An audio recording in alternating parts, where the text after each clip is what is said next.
ট্রেডিংয়ে আপনি যদি এই মাইন্ডসেট নিয়ে আসতে পারেন, যতদিন না পর্যন্ত ট্রেডিং থেকে সাকসেস না পাবো, যতদিন না পর্যন্ত ট্রেডিংকে কেরিয়ার হিসেবে না নিতে পারবো, ততদিন ট্রেডিংয়ের পিছন ছাড়বো না। তাতে আমার যত টাইম লাগে, যত কষ্ট করা লাগুক, যত ব্যর্থ হওয়া লাগুক, আমি হব। আমি এর শেষ না দেখে ছাড়বো না। এই রকমের মেন্টালিটি যদি আপনার থাকে এবং আপনি যদি এই মেন্টালিটি নিয়ে ট্রেডিংয়ে আসতে পারেন, তাহলে আপনার ফিউচার ইনশাল্লাহ ভালো হবে। এখানে আপনার সাকসেস হতে হলে মেন্টালিটিটা খুবই ইম্পর্টেন্ট। যার মেন্টালিটি যত স্ট্রং হবে সে ততই তাড়াতাড়ি এখান থেকে সফলতা পাবে। তো মেন্টালিটিটা খুবই ইম্পর্টেন্ট।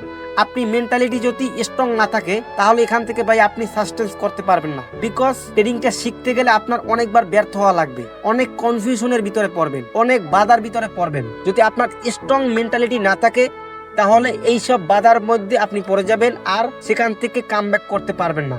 এ কারণে মেন্টালিটিটা খুবই ইম্পর্টেন্ট। যার মেন্টালিটি যত স্ট্রং হবে সে এখান থেকে তত বেশি সাকসেস হতে পারবে।